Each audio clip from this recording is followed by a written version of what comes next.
All right, y'all. Today I'm prepping.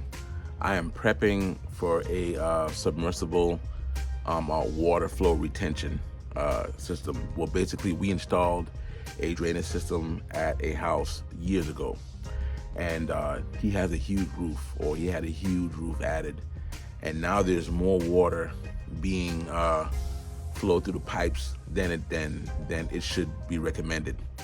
So now we're gonna have to install a barrel. He has barrels in there, but we're gonna tie into one of the barrels, install a sub pump, right? When I got offline, and it's going to take the water out the barrel that we installed, because we're gonna connect that barrel to his previous ones that all the water from his roof go into. So basically, all of the water from his roof go into barrels, and we're gonna tap into one of those barrels into ours. Sub pump goes inside ours and it's gonna pump the water out and take it somewhere else. That way it's not flooding his back porch area. That's what we're gonna do, okay? And I'm excited about it. And we gotta make sure and keep his back patio nice and dry. We got the barrel here at the job site, and we're gonna get the ground ready and prepped.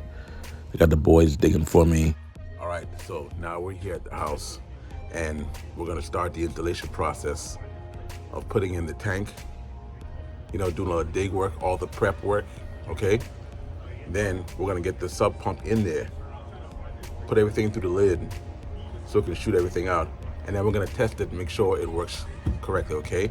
That's how we're gonna do it, and clean it up and make sure all that water gets channeled out in his backyard. Now, the system he has does work. It's just that when you have those crazy downpours and his barrels get full, it tends to backfill or backflow. So the sub pump will help relieve that pressure, push it out, and keep his backyard, like I said, nice and dry.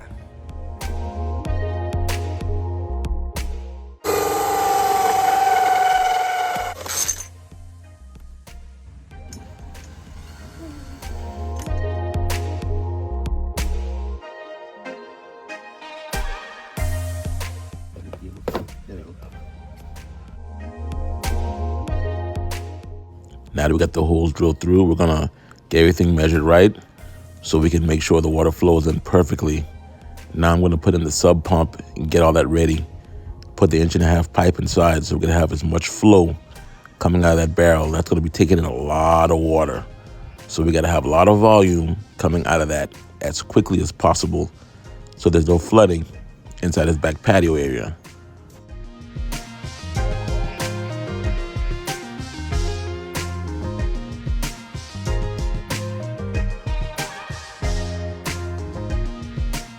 Now what I'm gonna do now is I'm gonna fill up the tank so I can make sure the float switch is adjusted correctly.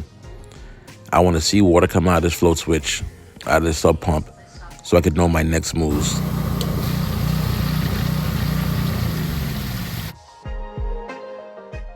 Now I connected the pipes going under the shed, because that's where the water is gonna be ran, away from all that.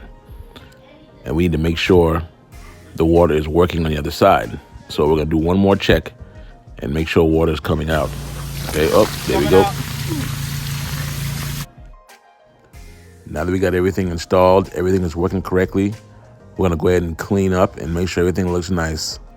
And now, this homeowner is pretty well set, and is ready for the next rain pour.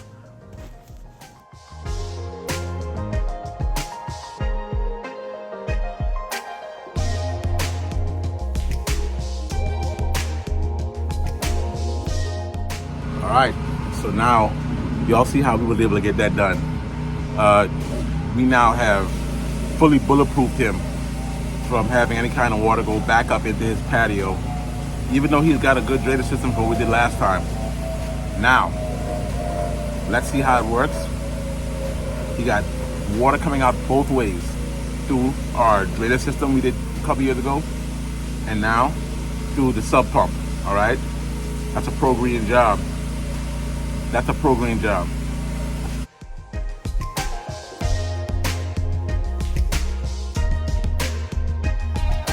If you like my channel, like my podcast, hit that like button, subscribe, support my channel. You're my only support.